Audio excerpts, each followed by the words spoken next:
CTV Calgary, local breaking news. Good afternoon. Two 20-year-old men are dead after drowning last night in a Calgary lake. Community members are already placing flowers at Mahogany Lake to remember the men. First responders were called to the lake around 5 yesterday. They found the bodies of the men near a dock at one of the homes on the shore. Danny Harlow was at the lake with his daughter when he dove in to try to rescue the men. I think there was like 2 or 3 of us at least got under about 10 times and tried to search the area, and it was hard. It's a lot deeper than people think right there, so it's hard to get down to the bottom, and nobody could really have a good sighting of them. The Calgary Fire Department says this should serve as a reminder about the dangers of open water and the importance of water safety, including using life jackets. In Kananaskis, the search continues for a man and a woman who fell out of a canoe. RCMP say they briefly suspended their search yesterday on Upper Kananaskis Lake due to high winds. 4 people were in the canoe when it capsized just before 4 yesterday afternoon. Nearby boaters and paddleboarders raced to rescue 2 people, but they weren't able to save a 34-year-old man and a 33-year-old woman, neither of whom is from Canada. They were part of a group of 7 foreign visitors camping at the lake. There have been, a pretty significant amount of search already done using things like a helicopter, which traditionally are quite successful. Should these victims made it to land and made it to shore, and so although it's still a search, it's not looking too good right now as far as the safety of these other 2 individuals. RCMP confirmed no one in the canoe was wearing a life jacket. An evacuation order has been lifted in the Manchester industrial area. The remainder of the hazardous material has been moved to a safe location where controlled detonations will continue. According to police, a local moving company was hired to dispose of several substances, but the chemicals were mislabeled and sat in a package for 10 days. On Tuesday, investigators determined the hazardous materials included picric acid, which is highly volatile when dried. A 200-meter radius was blocked off until last night while controlled detonations happened at the scene. The city says all roads have reopened and transit has resumed.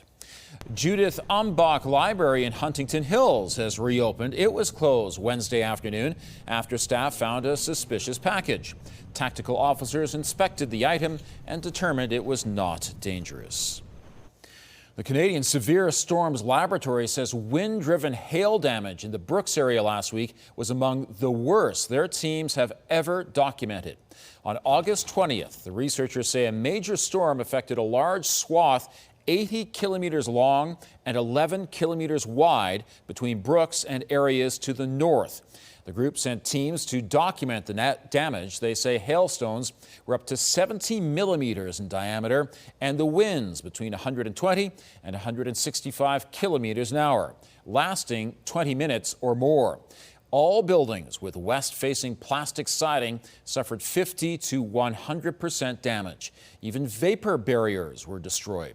There's heavy damage to asphalt shingles, metal roofs, and trees, and crops were totally wiped out. After a big surplus last year, Alberta is now in deficit territory. In its Q1 update, the province is now forecasting a $6.5 billion deficit for this budget year. That's over $1 billion higher than projected in the spring budget. The biggest reason for the deficit growth is a 38% decline in natural resource revenue.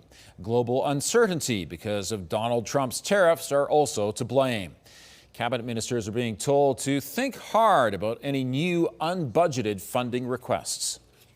I wouldn't rule out the possibility that we may have a spending target memo come out at Q2 before the budget process starts, much like we've seen the federal government do. Despite the growing deficit, officials say Alberta's economy remains on solid footing. Consumer spending and housing starts are stronger than anticipated. Plus, we're expected to lead the country with a real GDP growth of 2% this year. New data today from Statistics Canada on the country's workforce. Year over year, job vacancies declined by more than 59,000 in June. Alberta is the only province to record a significant increase with 8,100 vacancies.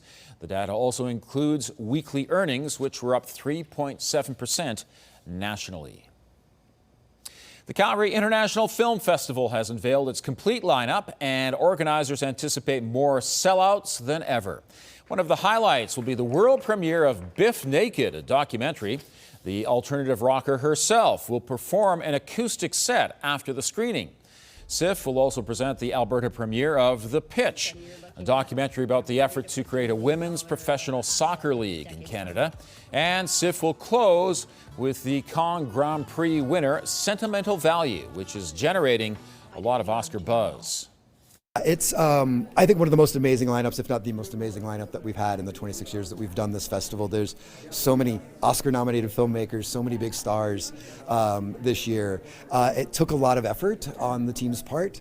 We went through over 4,000 submissions. We have over 100 short films in the lineup. We've got 11 shorts packages and then a whole bunch sprinkled throughout. We've got films from all over the world. We've got 19 Alberta-made short films. The Calgary International Film Festival runs from September 18th to the 28th.